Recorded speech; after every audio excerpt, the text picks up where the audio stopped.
nos mencionó la variabilidad que existe en los museos universitarios en cuanto a su formación, creación y demás. Y el tema que a nosotros nos toca abordar aquí es el del patrimonio. A mí me gusta, en este espacio difícil de definir qué es el patrimonio cultural en particular, decir que es nuestra herencia colectiva, pero no siempre definen el patrimonio los que lo reciben, típicamente son los que lo donan, en el caso del patrimonio como herencia. En el caso del patrimonio cultural, mucho de esto tiene que ver con las autoridades que definen qué es el patrimonio y en qué consiste y para qué es que se guarda. En el caso de los museos universitarios, esta pregunta es importante porque puede darse el caso de que de repente la comunidad ya no reconozca como suyo el patrimonio y entonces el museo pierda vigencia. Entonces les agradezco mucho a nuestros panelistas de hoy. Acordamos una serie de preguntas que serían las que organizarían la discusión y que ahora les comento a ustedes para que sepan por dónde va a ir. La comunidad universitaria y el personal del museo consideran como parte de su patrimonio los objetos del recinto, que es una pregunta que Asminda gentilmente propuso, que tiene que ver con esto: ¿qué pasa cuando la comunidad universitaria no reconoce como suyo ese patrimonio? Y en caso contrario, nos proponía ella de qué forma integramos a la comunidad universitaria en la preservación de este patrimonio. Las otras dos parecían periféricas, pero según yo están conectadas, porque si la comunidad no reconoce como suyo este patrimonio, está este riesgo. ¿Cómo podríamos hacer que se reconozca? Entonces, la segunda pregunta es: ¿qué relación debería existir entre el museo y los diferentes programas curriculares de la universidad?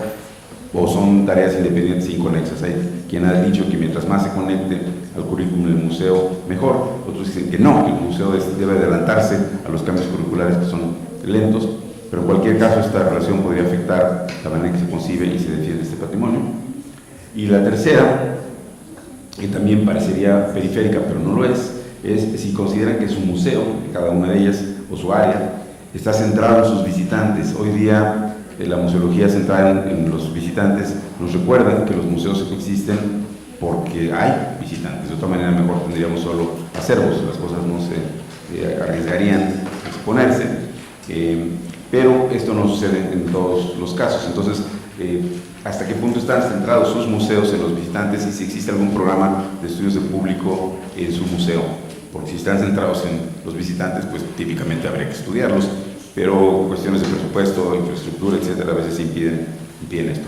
Entonces serían las tres preguntas que rigen nuestra discusión hoy. Yo prácticamente me callo, trataré nada más de ver que los tiempos se cumplan. Tenemos aproximadamente 10 minutos por exposición, 12, un poco ya holgado, para dar paso a las intervenciones del público. ¿Quisieras tú empezar? Asminda, por favor.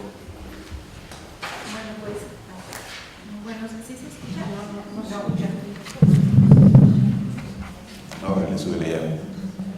Sí está prendido, tienes que acercarte un poco más, creo. Perfecto, bueno, pues muy buenos días. Me da mucho gusto estar aquí porque, haciendo como un preámbulo, tuve la oportunidad de conocer a la doctora Rico justamente en 2014 cuando fui becaria de ICOM. Yo pertenezco a SECA, al Comité Internacional de Educación y Acción Cultural, y tuve la fortuna de ser becaria de viaje, una reunión anual en Alejandría. Entonces coincidimos también, era SECA y UMAR, y de ahí empezamos a tener estos nexos. Entonces, pues muy agradecida, muy contenta de estar aquí.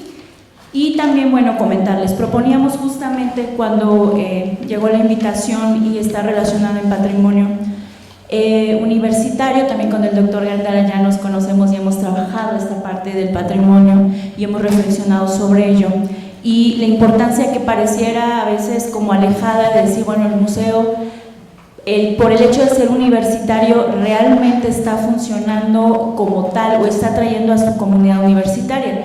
Desde la experiencia del Museo de Antropología en Jalapa, dada su trayectoria histórica, siendo el segundo museo más importante en su género a nivel arqueológico, después del Museo Nacional, y coincidente también con la trayectoria de la Universidad Veracruzana, que nace como escuela, instituto y finalmente museo.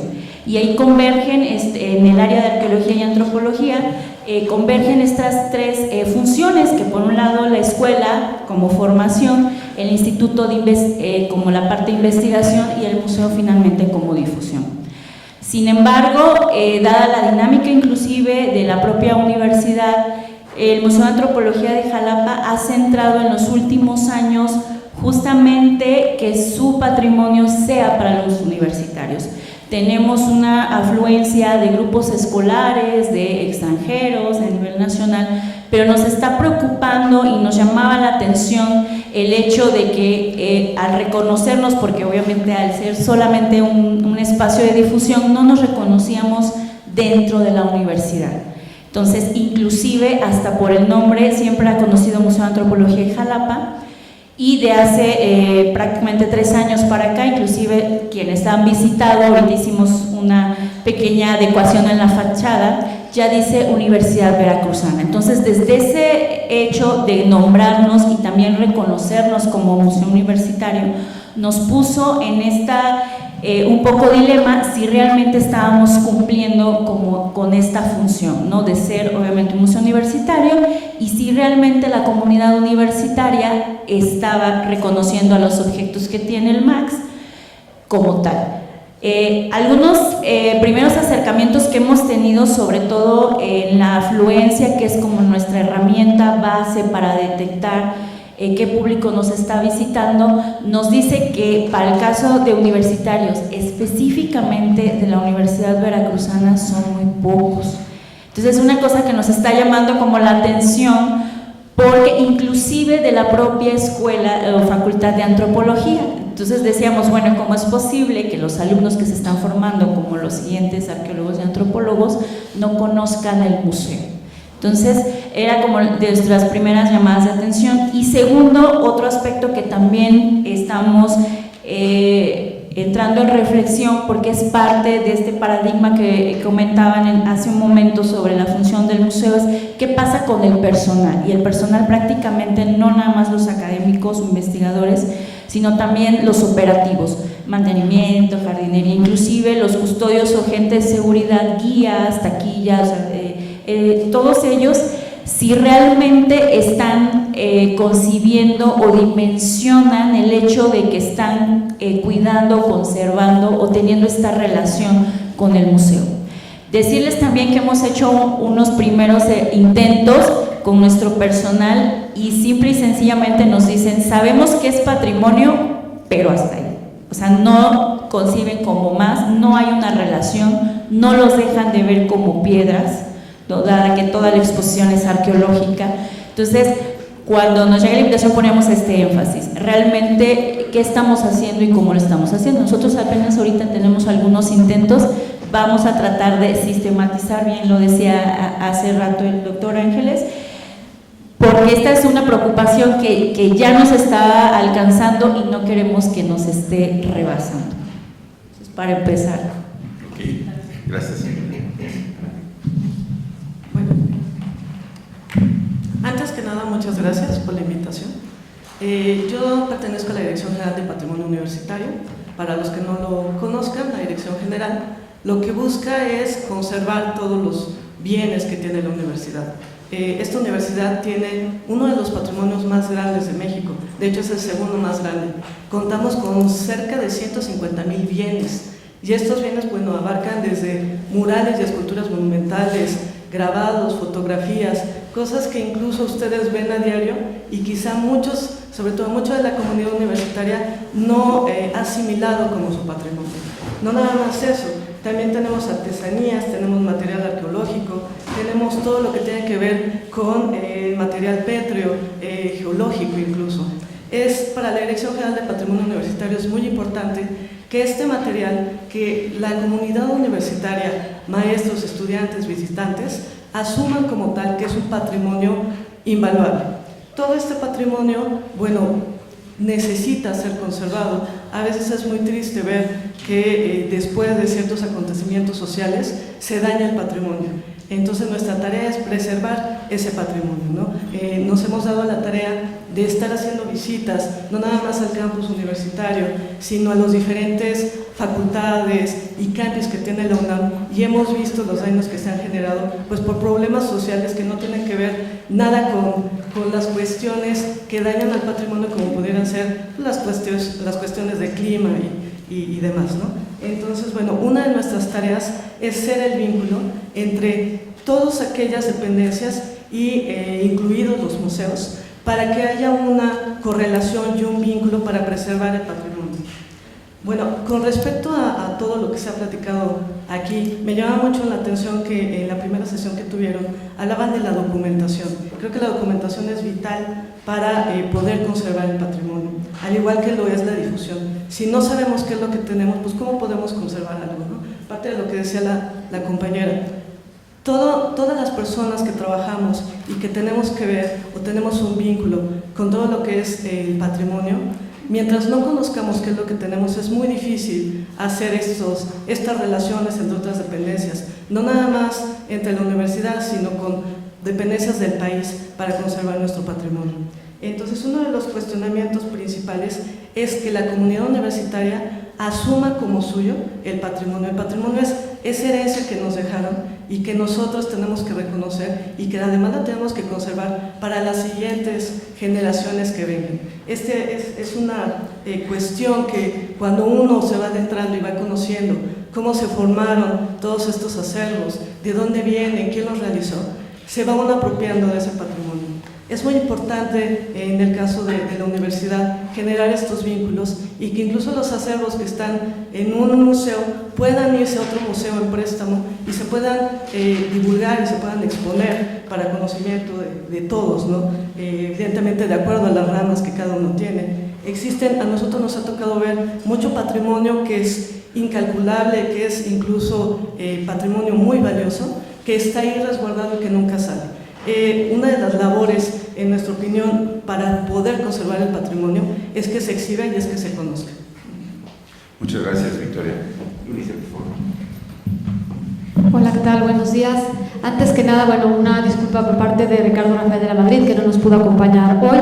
Él es el director del Centro Cultural Universitario y yo soy la coordinadora del proyecto M68, que está dividido, digamos, en dos grandes partes. Una exposición permanente sobre el movimiento estudiantil, es una especie de memorial y los movimientos sociales, y por otro lado, una colección digital que inauguramos o presentamos el año pasado, justamente con motivo de los 50 años, y que es un repositorio digital que engloba más de 35 archivos, y con lo cual buscamos hacer una colección digital. Entonces nosotros trabajamos con un tipo de patrimonio muy diferente al tradicional, no solamente por su cuestión cultural, sino sobre todo porque no todo lo que trabajamos tiene una dimensión objetual. Trabajamos mucho con el material, con el patrimonio cultural intangible. De hecho, el año pasado Tlatelolco fue declarado como zona de patrimonio cultural intangible de la Ciudad de México por su memoria histórica, pero también en el caso del M68 le sumamos un nuevo tipo de patrimonio, digamos, que es el patrimonio de los derechos humanos, tanto individuales como colectivos, que se han conseguido a través de los movimientos sociales. Precisamente la conmemoración de los 50 años partía de ahí, de entender al movimiento estudiantil como un primer ciclo de movilizaciones que van consiguiendo un patrimonio de derechos y los cuales también forman parte, pues, o deberían de formar parte de nuestra idea de patrimonio. En el caso específico del patrimonio universitario, porque al final del día, pues este movimiento y lo que lograron, que no necesariamente fueron resultados políticos inmediatos, sino más bien cambios que se dieron en momentos más largos, digamos, en una dimensión más larga cultural y de la manera de entender no solamente a la juventud como una fuerza transformadora, sino también de entender a la misma cultura como un cambio, como portador de un cambio social, pues nos ha permitido, digamos, trabajar con diferentes ideas de patrimonio. También se sumó el año pasado una nueva noción para muchos de nosotros, que es justamente el patrimonio digital. A partir, pues, ya de algunos años se está empezando a hablar de este patrimonio digital, no solo para referirse a los objetos que nacen de manera nativa en el formato electrónico o digital, sino también de alguna manera cómo el patrimonio digital puede permitir la accesibilidad a otros tipos de patrimonio, y es lo que nosotros hemos trabajado. Por eso nos parecía, pues, muy pertinente la pregunta que lanzaban en esta mesa de cómo la comunidad universitaria puede ser propio el patrimonio. Pues primero distinguiendo que hay diferentes tipos de patrimonios, desde los arquitectónicos, culturales, los artísticos, pero también y creo que se nos mete a nuevas dinámicas, entender a lo digital como una parte patrimonial. No sé cuál es un poco la idea, si vamos a seguir con las siguientes preguntas y si quieren aquí dejo mi participación para luego poder adentrarnos en esta otra parte fundamental ligada al patrimonio, que es el acceso, que ya comentaban por acá. Y en el caso del patrimonio digital, la accesibilidad es el secreto, es el núcleo, es la parte más importante de su conservación, ya que la mayoría de los problemas que hay para conservar el patrimonio digital tiene que ver con el que no se pueda accesar después a esos materiales debido a las transformaciones que hay de tipo tecnológico. Entonces, bueno, creo que así nos gustaría iniciar el Tlatelolco pensando en que el patrimonio pues es una noción ampliada y que sin lugar a dudas hay muchas maneras de visibilizarlo y de hacerlo propio. Gracias, Melissa. La segunda pregunta, si recuerdan, tenía que ver con hasta dónde, por ejemplo, una conexión con el currículo universitario, los currículos universitarios ayudaría a que el patrimonio sea adoptado. Notarán que con mucho cuidado evité la pregunta ¿qué tan bien documentado está su patrimonio? Porque tenía miedo. Yo sé que el doctor Jiménez ha hecho cosas maravillosas con algunos de los centros de la UNAM, que desde estéticas hay un liderazgo sobre el uso de diferentes maneras de proporcionar metadatos y demás, pero tenía miedo de que la respuesta fuera terrible. Entonces mejor nos fuimos por estas preguntas periféricas, pero que pensamos son importantes, porque hemos visto abrirse y cerrarse, por ejemplo, museos, inclusive el propio memorial, que no perdió su patrimonio, pero teníamos un memorial ya hecho y de repente desapareció. Y la pregunta es, esto que sucede, que sucedió, pensamos todos para bien, porque hay una manera diferente de visibilizar este asunto, qué tan ligado está o no debería estar hacia los programas de estudios, el currículo universitario, y si es una vía para hacerlo más propiedad de sus comunidades. En nuestro caso, creemos que sí debería de estar ligado, porque dada la colección que nosotros albergamos en el Museo de Antropología de Jalapa, pareciera que nada más van estudiantes de arqueología y antropología, ¿no? Ahora sí, en consecuencia de que esa es la colección. Hay productos, hay varias tesis, inclusive también que han trabajado las colecciones que tenemos en bodega. El museo tiene en exhibición las piezas monumentales ya muy conocidas, cabezas colosales, tronos, entre otras, y en bodegas hay otros más colecciones y más también que han trabajado los chicos de sobre todo arqueología y antropología para tesis. La parte importante es que también hemos notado que han ido chicos de diseño y de arquitectura, es decir, de otras facultades que que los buscan la colección para dibujar, para toda esta parte como técnica. Entonces, lo comentaba anteriormente que sí era importante tener esta relación y preocuparnos un poco, y en nuestro caso es una tarea pendiente porque no hemos logrado el vínculo, inclusive se conoce que el museo está ahí, se conoce ya muy recientemente que es universitario, pero no hay una relación, o sea, no hemos logrado quitar esta barrera, salvo la gente o los estudiantes que son del área de arqueología y antropología. Entonces no queremos solamente ceñirnos, ni que tampoco, dada la temática del museo, aunque fuera universitario, solamente se quedara en la cuestión arqueológica y antropológica. Creemos que sí debe estar ligado. En el caso del MAX no ha logrado el vínculo, siendo que inclusive dentro del área de curaduría hay docentes de la Facultad de Antropología y también hay prestadores de servicio social. Entonces no hemos logrado todavía tener esta línea e inclusive romperla, pero sí creemos que debería fortalecerse en los currículos escolares. Gracias, Emilio. Victoria, por favor. Sí. Bueno, en el caso de nosotros no somos un museo, nosotros apoyamos o colaboramos con los museos, haciendo ¿qué? Pues bueno, haciendo todo lo que tiene que ver con la cuestión de los aseguramientos de los bienes que llegan a los museos o que son de la universidad y se prestan a otros lugares, sean museos, casas de cultura, etc. Sin embargo, es muy relevante y consideramos que el patrimonio que se expone en los museos pues es un vínculo y que sirve de apoyo a las actividades curriculares tanto de esta universidad como de varias escuelas, no nada más universidades, sino de diferentes niveles escolares. Entonces, muchas veces nos hemos percatado que en las exposiciones que se exhiben en los museos, pareciera que la gente va a verlos, pero no hay realmente como una sensación o un entendimiento de lo que se está exponiendo. Entonces, quizás sería bueno ampliar esta parte, de dar a conocer por parte de los museos realmente lo que se está exponiendo de una manera mucho más sencilla de entender. En mi caso he visto en muchas exposiciones aquí en la universidad que están las exhibiciones y la gente va, pero simplemente va a ver, no está observando, no está adquiriendo un conocimiento de lo que se está exponiendo. Sin embargo, los museos deberían de ser este espacio en el cual todo aquello que se expone debería de ser entendido por la gente que lo está visitando.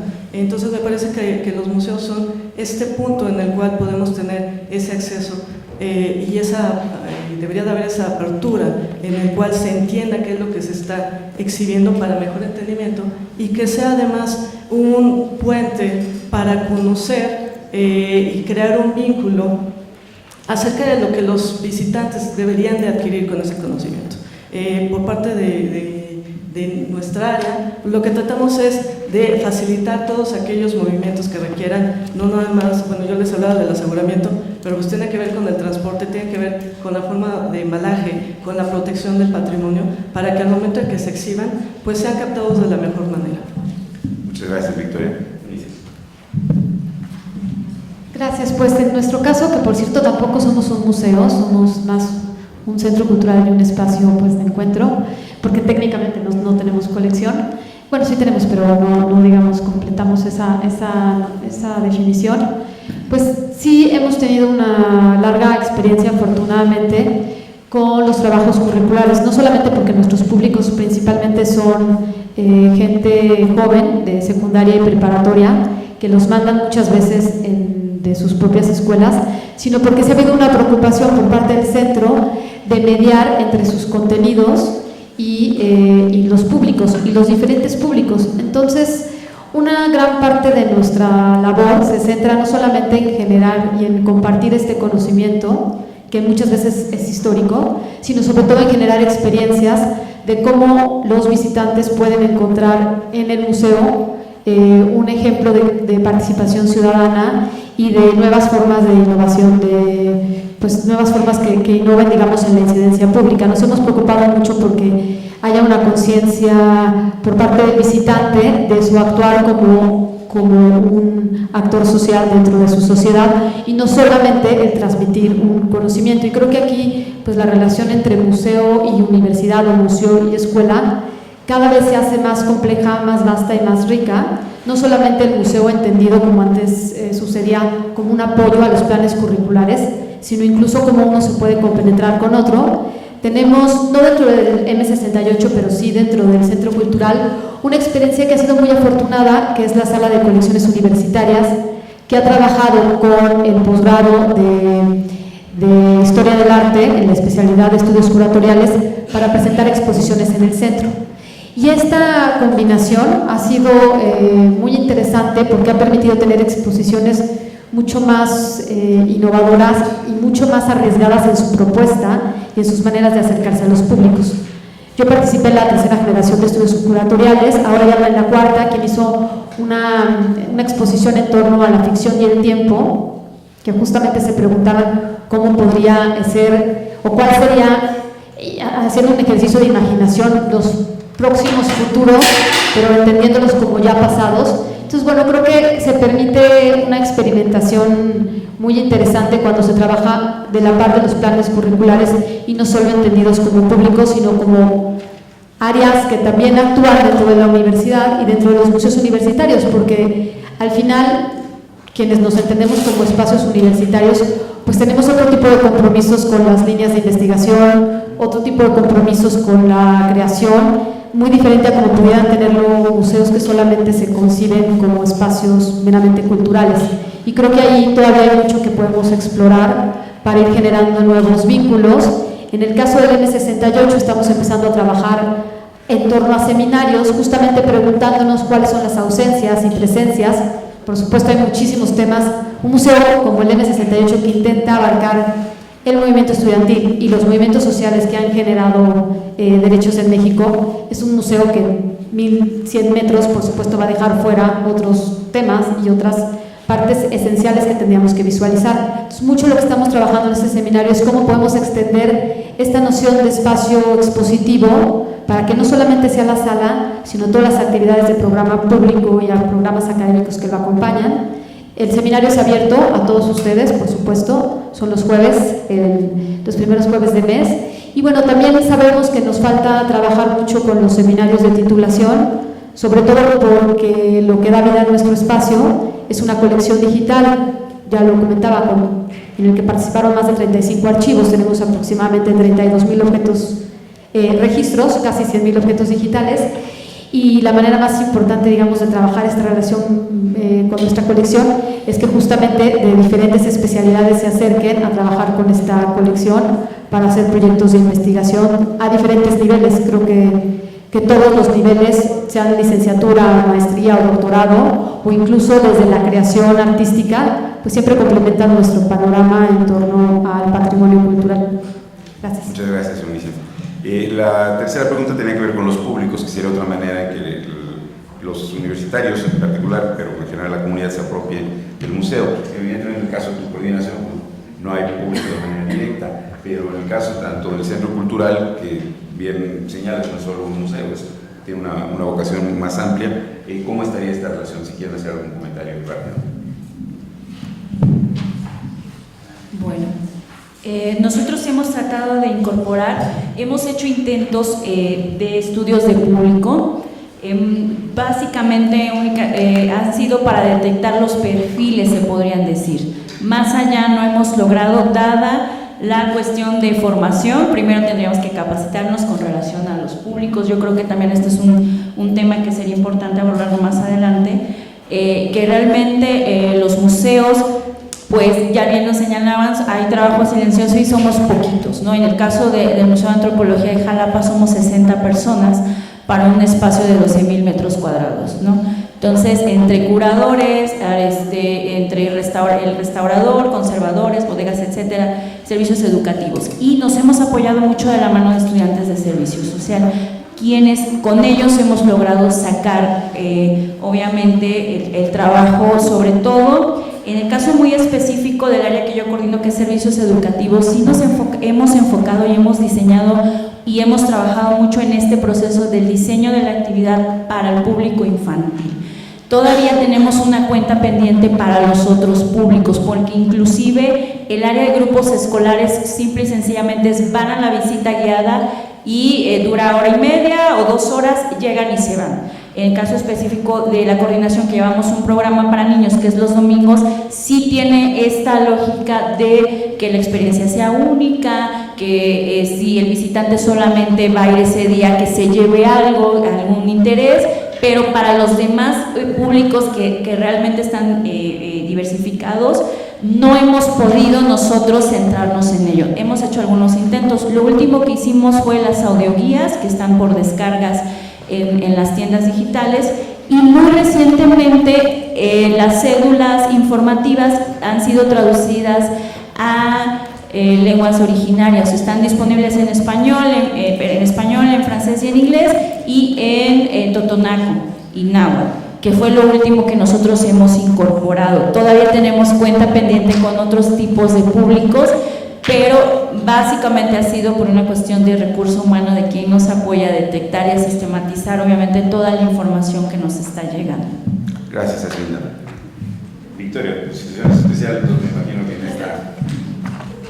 Bueno, pues, ¿qué les puedo decir? Nosotros realmente no tenemos público, atendemos a dependencias, quizá en algunos casos estudiantes o gente que está interesada en conocer el patrimonio, ¿no? Incluso gente que, pues, podría uno decir que cómo es que llegaron ahí, pero se nos ha tocado atender a visitantes o gente, turistas básicamente, que vienen a México y que están, o sea, se asombran por ver el patrimonio de esta universidad simplemente al ver lo que tenemos en el campus, y bueno, tienen que quieren tener un acercamiento y conocer más, ¿no? En la página del patrimonio pues no hay como información acerca de esto, sin embargo cuando la gente se ha acercado, pues bueno, les hemos explicado más o menos cuál es la intención y lo que hacemos, ¿no? Sin embargo, a mí me parece que es una parte fundamental conocer a la gente que visita los museos, primero para conocer su opinión, segunda para saber cómo puede haber este acercamiento, y siempre es bueno saber qué es lo que ellos opinan de algo que se está exponiendo, en el razón de que cuando se está haciendo todo el guion museográfico, se tiene contemplado para transmitir X o Y sensación, sin embargo la gente que lo visita a veces tiene otras sensaciones, ¿no? Entonces es bueno conocer y saber qué es lo que se le está dando a conocer al público. Me parece que es muy importante saber y conocer los públicos que atienden a las diferentes exhibiciones y a los diferentes museos que tenemos. Gracias, Victoria. Sí, pues también prácticamente desde el 2012 en Tlatelolco se ha pues explorado el conocer mejor a nuestros públicos, y gracias a un estudio que hacía la Secretaría de Planeación, pues empezamos a conocer quiénes eran. Ya teníamos pues la idea y la claridad de que eran estudiantes, pero no sabíamos bien de dónde provenían, y para nosotros fue una gran sorpresa saber que gran parte de nuestro público viene del Estado de México, porque de alguna manera pues no hay tanta oferta cultural y de alguna manera se acercan al centro cultural para complementar esa oferta. Entonces esa claridad pues nos ha permitido generar algunos proyectos específicos, no solo en el contexto del Memorial del 68, sino también de nuestra Escuela de Artes, la Unidad de Vinculación Artística. Y ese estudio de público también nos sirvió para hacer un diagnóstico ya más profundo, que fue una de las herramientas por las cuales se decidió cambiar una parte de la museografía del memorial. Como bien comentaban, a lo mejor muchos lo saben, otros no, pero esta exposición permanente fue inaugurada en 2007 y posteriormente se cambió en el 2018, ya habían pasado 10 años, había algunas adecuaciones museográficas que había que hacer, algunos contenidos que parecía importante pues introducir, algunas dimensiones, por ejemplo el papel de la mujer, en fin, varios temas que ahora se pueden abordar en el nuevo, que se pudieron abordar en el nuevo espacio, pero sin duda alguna este estudio público de cómo estaban entendiendo al museo también fue significativo para de alguna manera impulsar este cambio.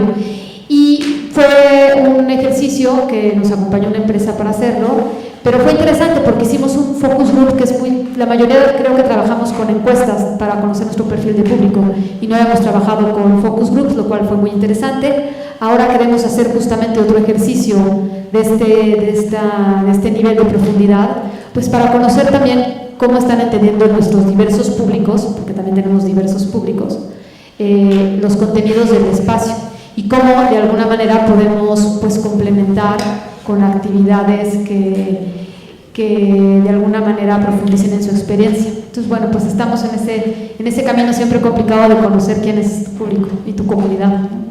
Muchas gracias, señorita. Les comunico que va a haber un segmento para preguntas del público y les vamos a pedir que por favor nos hagan llegar en forma escrita para poder organizarlas y sacarle más provecho al tiempo. Estas 3 preguntas tenían el propósito de iniciar la discusión. Tenemos unos 10 minutos para allá, que ustedes, si quieren añadir algo o interactuar entre ustedes mismas, adelante, por favor, antes de que tomemos preguntas del público. Bueno, yo sí quisiera hacer una reflexión, dada la cuestión que nosotros mismos, o sea, una reflexión a nivel interna desde colaboradora y trabajadora del museo y de uno de los museos lo mencionaban, más importantes del país.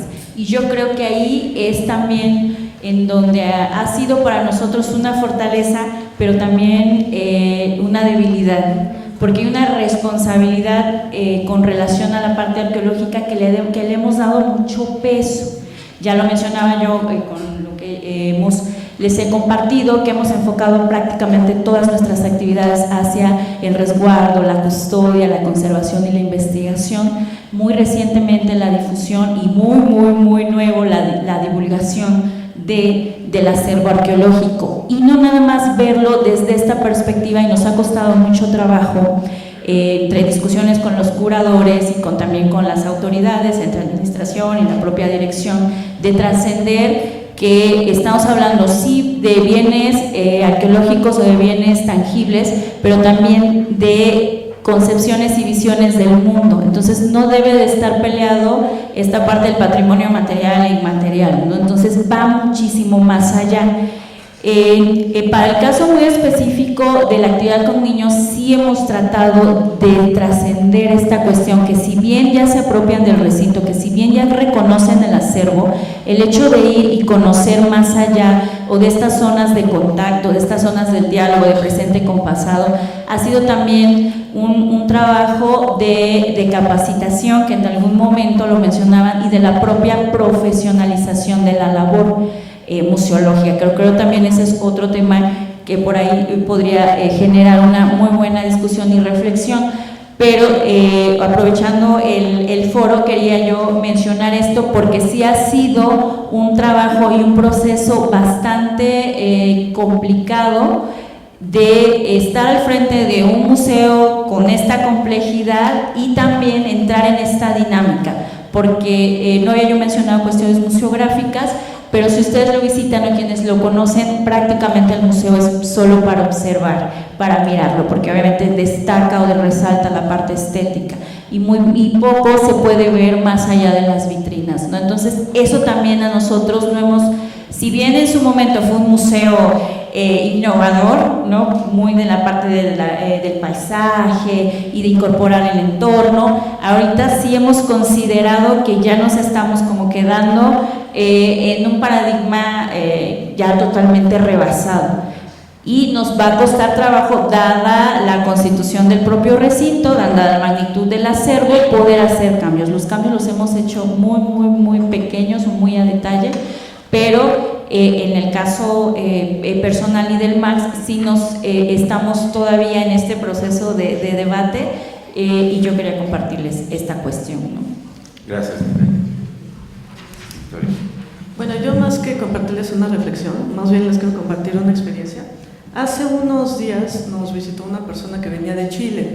Esta persona, ellos fundaron un museo en una región muy al sur de Chile, evidentemente no es Santiago, que es la ciudad donde va mucha gente y hay como muchos gente interesada en acudir a los museos y demás.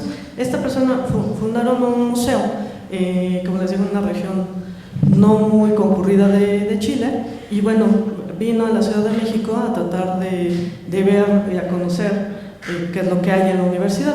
Entonces le sorprendió mucho lo que tenemos, y una de las cosas sobre todo que él mencionaba era que parecía que la gente cuando caminábamos en el campus como que no apreciábamos qué era lo que teníamos. Sin embargo, pues es una percepción un tanto diferente, ¿no?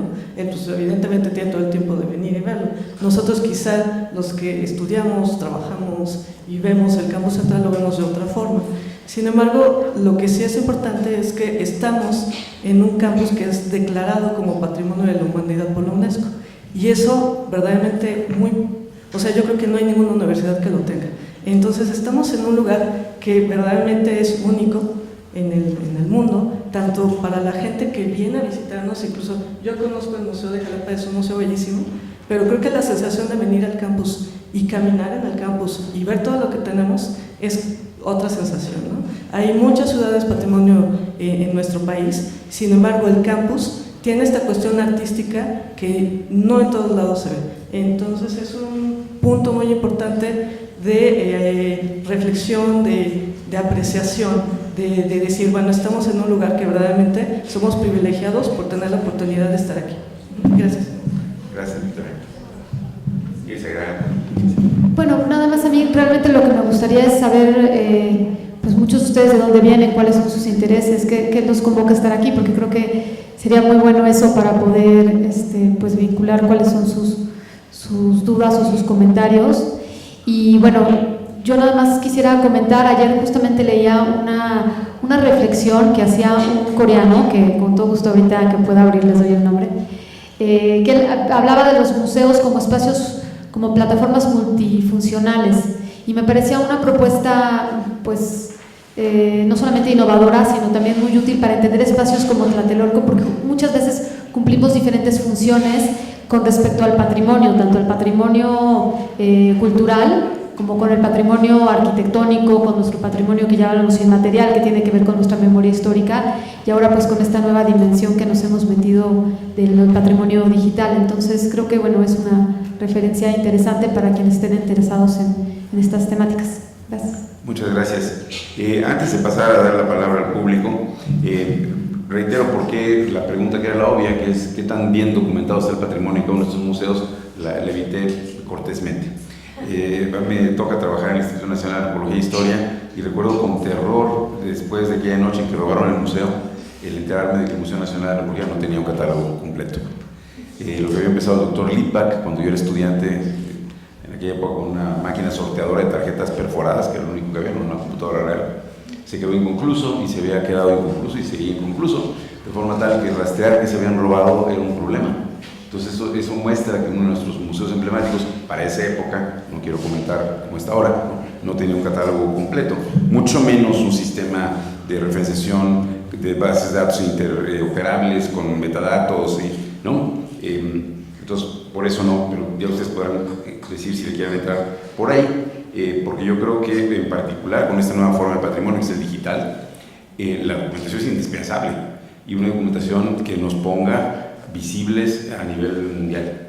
Pero de nuevo es un asunto que hay que abordar con los recursos y posibilidades que tenemos en México, ¿no? Fundamentalmente ya hay muchos pasos, hay experiencias interesantes con diferentes grados de éxito. Parece a mí que la Mediateca de Lina es un esfuerzo importante que habría que ver, y ahora que hay esta iniciativa de crear un repositorio nacional de todo el acervo cultural, pues va a haber mucho trabajo que hacer en términos de la documentación. Han llegado ya algunas preguntas, si tienen ustedes, Gabriel, les leo. ¿Conviene que todos los museos universitarios lleven en su nombre la palabra universitario? Ya se mencionó que de repente no dicen soy universitario. Y una relacionada, ¿cómo incluir a la comunidad? Eso ya intentaron contestarlo, pero para el MAX en particular, ¿es más para el público local o para el público turístico? Sabemos que obviamente mucha gente visita Jalapa por ir al museo. Otra que ya se tocó en ciertos sentidos, ¿qué debíamos hacer para que los estudiantes se apropien del patrimonio? Les cuento rápidamente que me tocó en el Museo de las Culturas del Mundo una discusión interesantísima entre el sector de servicios educativos y el sector de los curadores, en donde servicios educativos decía, este museo ya no cumple su función, que era atender al público escolar. Y alguien del grupo de curadores dijo, es que el currículum está atrasado, el museo debe ir adelante del currículum escolar y por lo tanto no tiene por qué haber una coordinación con el currículum actual, el museo debe estar modificando el currículum. Eran dos puntos de vista muy interesantes. Entonces te doy la palabra, Sabina, porque es para ti prácticamente. Específicamente puedo decir que sí, es básicamente, porque la mayoría de nuestro público son turistas. Si bien, pero no es intencional del recinto. O sea, es decir, dada la dinámica y estar posicionado en la capital cultural del estado de Veracruz, independientemente de todo el contexto que hay ahorita, lo mencionaba yo anteriormente, que también ha sido un peso y una responsabilidad y algo que no hemos logrado trascender. Y básicamente, al igual que comentábamos que si la comunidad universitaria sentía como su museo, precisamente por la trayectoria del MAX y dada más o menos en los 90s, sí se dio mucho impulso. Y turísticamente, para el caso de Jalapa, se ha dado mucho impulso a lo que es el Museo de Antropología y a la Orquesta Sinfónica. De hecho, han estado, y ambos elementos son parte de la Universidad Veracruzana.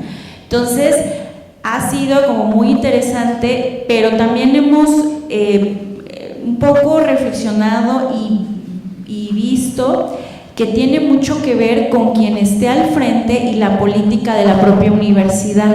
Entonces, ahorita, para el caso del Museo de Antropología de Jalapa, se ha dado impulso a retomar ya no la parte turística, sino de ser un museo universitario. Les mencionaba, pusimos las letras de Universidad Veracruzana a la entrada, porque quien está al frente ahorita de la Universidad Veracruzana fue directora 10 años del Museo de Antropología de Jalapa, entonces conoce del recinto y pues sabe de la importancia.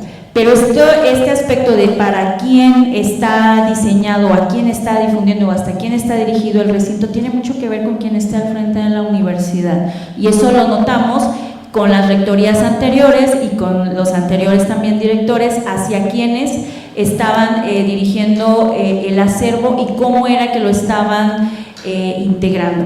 Actualmente, si bien hemos hecho esfuerzos para que regrese a su estado natural, que es la universidad, se posiciona, dada la política y también la idea que ya se tiene de que Jalapa es la capital cultural, y mucho de esto tiene que ver con los estudiantes, ¿no? Es decir, este vínculo museo-universidad, Jalapa está en el campus central de la Universidad Veracruzana, están varias facultades, y Jalapa, el contexto se rige por los estudiantes, por los universitarios, y la gran mayoría de la Universidad Veracruzana, mucho más allá de las universidades privadas. Y es por ello que, dada la preocupación de la actual rectoría e inclusive de la actual dirección, dijeron, bueno, pues entonces vamos a regresarnos a ver y a reflexionar si realmente estamos cumpliendo nuestra función y visión, primero para la universidad y para nuestra comunidad, y ya después para los demás visitantes. Pero de entrada sí estaba funcionando así, o sea, sí ha estado dirigido hacia los visitantes extranjeros, hacia como punto turístico, y de hecho ustedes pueden ver también toda la publicidad que hay. Uno de los primeros elementos para visitar Veracruz y Jalapa es el Museo de Antropología. Entonces todavía estamos en esa reflexión. Gracias. Mira, tengo dos para Victoria, que una leo literal.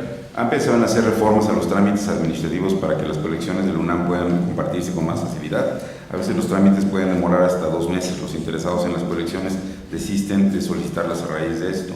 Y la segunda es, cualquier persona puede conocer el patrimonio y el catálogo de la dirección.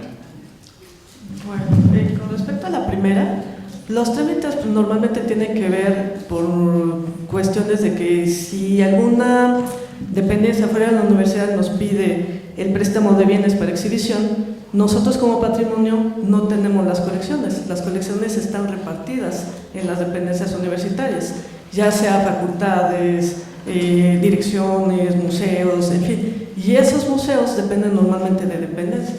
Entonces nosotros hacemos las gestiones, pero ellos, les tenemos que consultar a ellos si están en la disponibilidad de prestar las obras. ¿Por qué? Pues porque muchas veces esas colecciones ya están comprometidas para otros museos o para exhibirse en otros lados. Entonces nosotros tenemos que negociar con ellos para ver la factibilidad de que esos bienes o que ese patrimonio pueda ser prestado a otras dependencias. Ahora, sí en efecto toma tiempo, no tanto como 2 meses, pero bueno, tiene que ver porque, para empezar, hay que hacerlos con menos de colaboración.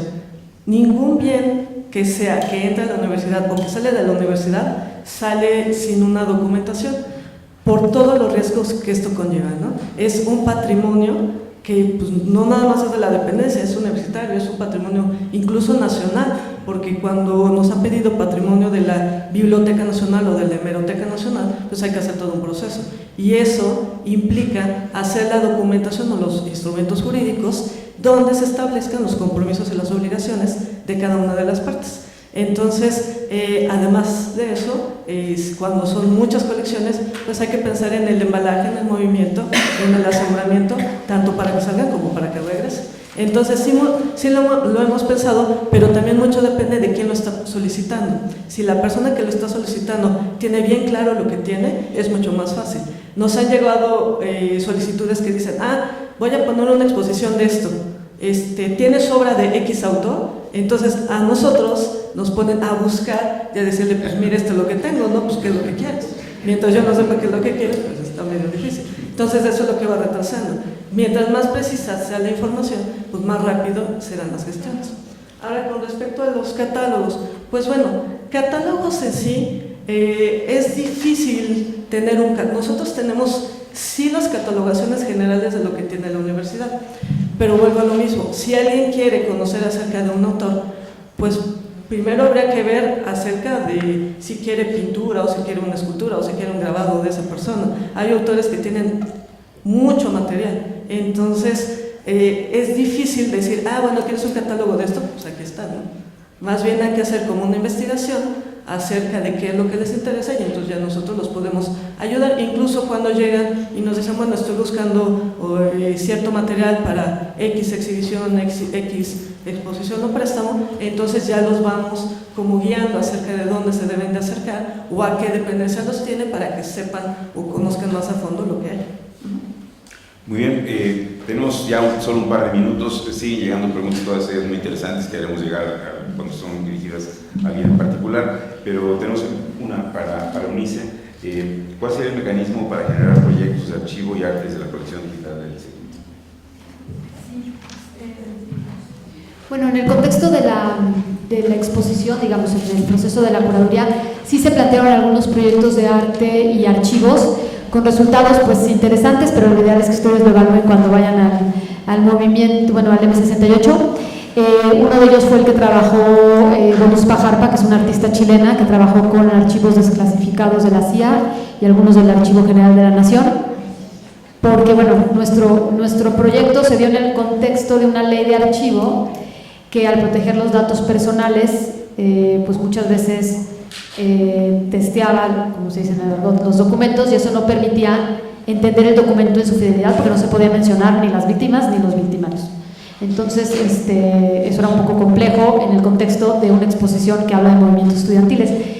Voluspa Jarpa trabajó con este archivo. También Plinio Ávila, que es un artista mexicano, joven, los dos son jóvenes relativamente, trabajó una instalación que se llama la dictadura perfecta, que justamente trabaja con los archivos o hace una especie como de recreación de la agencia de la Dirección Federal de Seguridad. Y bueno, hay varios trabajos que se hicieron en el contexto de la exposición, otros más que trabajan con danza, como el de Pablo Martínez, que justamente en el cuerpo es un archivo. Pero sí, la idea es que podamos seguir trabajando con los diferentes archivos que hay en la colección para generar propuestas artísticas, porque también por ahí había una pregunta que me gustaría hilar, bueno, que comentaba Manuel, justamente de si los museos tienen que ir adelante de los planes curriculares. Y yo creo que no es que tengan que ir adelante, pero una ventaja que tienen los museos y una ventaja que precisamente tiene el arte es que va generando sus metodologías y sus propias propuestas, a diferencia de la metodología científica, que por supuesto pues es también lo que ha sostenido el desarrollo, pero de alguna manera el arte puede trabajar de manera más libre y en ese sentido puede adelantar ciertos temas, ciertas visiones, ciertas perspectivas que de otra manera en el plano disciplinar tradicional pues lleva un camino, porque justamente es un conocimiento que tiene más estructura y que tiene per se que pasar por diferentes caminos. Entonces sí que estamos como en el proceso de seguir generando nuevos proyectos. Queremos lanzar un laboratorio de investigación curatorial donde se trabaje con archivos, de manera que podamos estar renovando la sala. Ese espacio, y aprendida la lección del memorial del 2007, es un espacio que está buscando renovarse cada año. Por supuesto, eso también nos lleva a otro tema que tiene que ver mucho con los museos, que es el conseguir recursos, pero indudablemente está la mejor voluntad de siempre estar renovando nuestros contenidos, porque es la única manera de hacer esa sala pues un espacio vivo, que es nuestro objetivo. Muchísimas gracias, Eunice. A mí me advirtió Luisa que tenía que ser increíblemente lacónico con el tiempo. Quiero dejar nada más en el aire para que reflexionemos sobre estas preguntas. Si tienen sus museos o sus áreas, investigadores, curadores o académicos adscritos, si es así, qué tipo de labor realizan, si no, qué hace falta, qué haría falta hacer. Otra que tiene que ver con la inclusión, si se ha pensado en estos espacios, el tener mecanismos, tal vez herramientas digitales o talleres específicos para gentes con discapacidades especiales e inclusive accesibilidad a los archivos digitales, que no siempre están puestos como para ser accesibles para gente con algún tipo de discapacidad. Y una tercera, que por el tipo de museo quizá no es tan el asunto, el utilizar sus acervos para que sean una herramienta de divulgación de la ciencia, sobre todo los instrumentos históricos científicos que ha habido, ¿no? Creo que van a quedar nada más planteadas en el aire, como para que reflexionemos sobre ellas, porque si no ya me había avisado Luisa que me tiraba la bolsa. Muchísimas gracias.